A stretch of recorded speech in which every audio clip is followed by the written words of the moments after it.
tere! Täna räägin ma oma iseloomust ja harjumustest ning sellest, kuidas need mõjutavad minu igapäevaelu. Kui inimesed mind esimest korda näevad, ütlevad nad tavaliselt, et ma olen vaikne ja rahulik. Aga tegelikult olen ma hoopis teistsugune, kui mind paremini tundma õppida.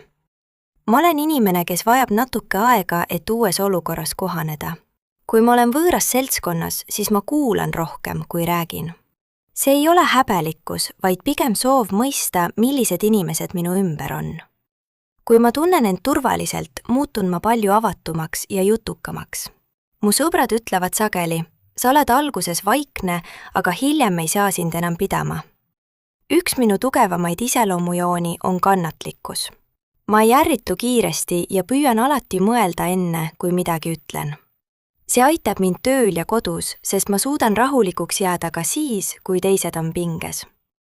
Minu õde ütleb tihti, sa oled meie pere rahustaja. See on armas kompliment ja ma püüan seda rolli hoida. Mul on ka mõned harjumused, mis mind igapäevaselt toetavad. Näiteks alustan ma iga hommikut väikese jalutuskäiguga.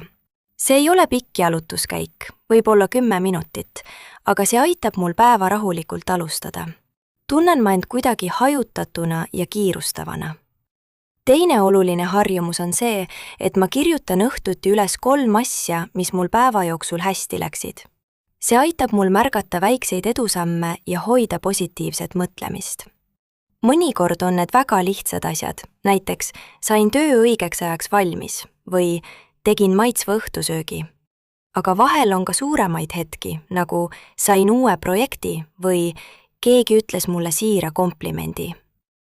Minu sõbrad kirjeldavad mind kui inimest, kes on usaldusväärne ja rahulik. Nad teavad, et kui nad vajavad abi, siis ma kuulan ja püüan mõelda lahenduse peale. Ma ei anna kiireid nõuandeid, vaid küsin küsimusi ja aitan neil ise vastuseni jõuda. See on minu viis toetada. Aga loomulikult ei ole ma ainult rahulik ja kannatlik. Mul on ka energiline pool, mis tuleb välja siis, kui ma teen midagi, mis mulle tõesti meeldib. Näiteks meeldib mulle väga õppida uusi asju. Kui ma avastan uue teema, siis ma võin selle kohta lugeda tunde. Mu vend ütleb naljatades, kui sul tekib uus hobi, siis kogu pere teab sellest nädala pärast kõike. Mõnikord olen ma ka liiga enesekriitiline.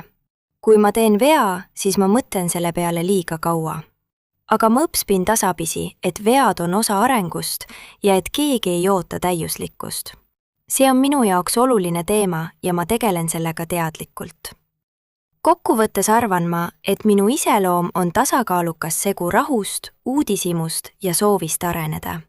Minu harjumused toetavad seda ja aitavad mul olla parem versioon iseendast. Ja kuigi ma ei ole alati enesekindel, tean ma, et liigun õiges suunas.